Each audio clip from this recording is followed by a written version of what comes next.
We start this morning with breaking news. 5 people were shot and taken to a local hospital after a large party in South Lansing. Places like the Capital Area Michigan Works building will remain open, but their policies are changing. Now, before you enter a classroom, there's a hand sanitizer station, and all classes are only at 30% capacity. That means chairs are spread out at least 6 feet apart. I got here about half an hour ago, and I marked where the water level was. And as you can see, in just 30 minutes, how far up the water has come. If you look over my shoulder, you'll see a sign that says we're leasing today. But follow me. If you come over this way, you'll see each apartment door has these pink slips, and those slips tell a completely different story. The coronavirus is having a major impact on the 2020 campaign, canceling rallies, postponing primaries, and rethinking presidential debates. Do you miss going to the movies? Well, Celebration Cinema is helping to scratch that itch by bringing back drive-in movies. We've all seen videos of crime caught on camera, like this hit and run that happened right outside of our studios. An Eaton County judge released this 24-page order and opinion. They actually wrapped this caution tape around the railings, holding up signs like this on the state capitol steps. I know we've heard you guys say that you love the good news, you love hearing the recovery stories. There's about 3 really large gaps in her roof that we can see from here, and then all over her yard you can just see the damage. Malik Brown is back with us from Lansing Made, but things are going to be a little different today. Usually he tells us what events are happening around mid-Michigan, but most events are canceled. Ouch! That hurt. 134 to 14. At least Michigan got 14, otherwise it would have been 0. Yeah. It's still rough. That's bad. That's still rough. You warned me, Jim. You said I wasn't going to like it, and I don't. But you know what else I don't like? What's that? Student loans. And still ahead tonight.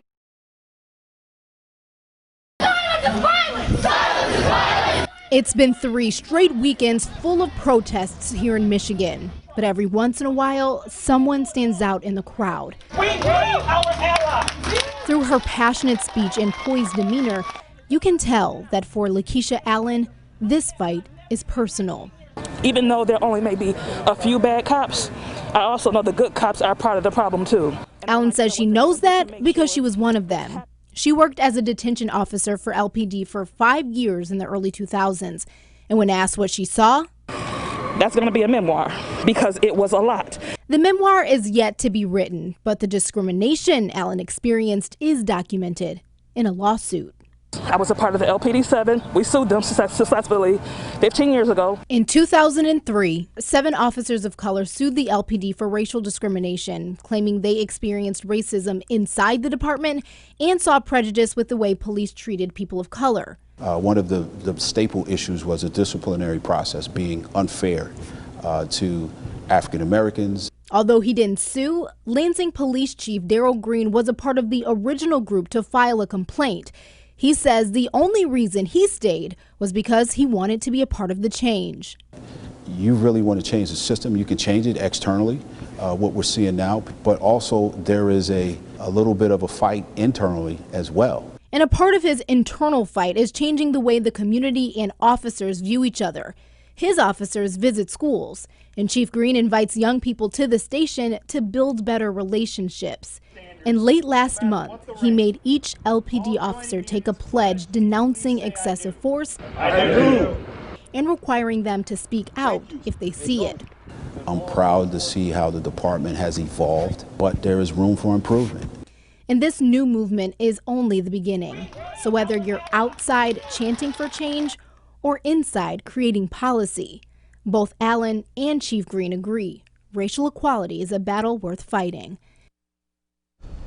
And Lauren, the interview I had with Chief Green lasted about a half an hour, and he spoke on so many issues. So I'm going to dig deeper into that tomorrow.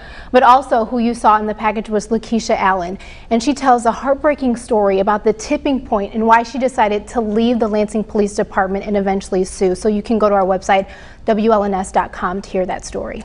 What started as police officers responding to 2 teenagers wanted for parole violations escalated quickly into a now viral video. Officer Lindsay Howley is seen punching a 16-year-old girl in the leg twice while telling her to break your leg. No, you can't punch me! The girl refuses, and that's when Howley proceeds to punch the teenager a total of 17 times in 20 seconds. Many people watching and sharing the video debating whether the police were following protocol or if it was too much. Today, Police Chief Mike Yankowski says it was both. At the end of the day, the bottom line is that we could have done better in this situation. The chief said hitting the girl with a closed fist is protocol, but Howley should have stopped when it was clear that tactic wasn't working. She now faces 3 days with no pay and additional training. Chief Yankowski says Officer Bailey Uberoth didn't call for backup soon enough and didn't secure the girl in her handcuffs properly. He's on probation for 6 months and will also get more training. One incident does not define these officers. One incident doesn't define this department. But will it define the teenage girls? Right now, she's at an Ingham County youth home facing apprehension and resisting arrest charges. We spoke with a family lawyer who says her mother appreciates Chief Yankowski admitting his officers were in the wrong, but is disappointed with what she calls a light punishment. Here for you in Lansing, Kiara Hay, 6 News. This should have a crop of soybeans growing out here that would probably be up to roughly my shin high. But instead, fruitful soybean crops are replaced with last year's dried, leftover corn stubble. 150 acres of potential profits gone. And the losses, a number owner Dwayne Schmutz tries not to tally. It's significant though. For generations, this family-owned farm in Charlotte has lived off their soybean and corn harvest. But those two crops have been the hardest hit by fluctuating temps for quite some time in the Midwest, with many calling this year's unusual cool and wet spring devastating. We've been operating at break even to a loss for a couple of years now. And this weather scenario here just kind of piled on.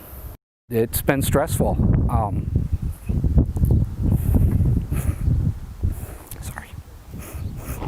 And officials say the stress for many will continue because the effects of this year's weather will be felt for at least 5 years.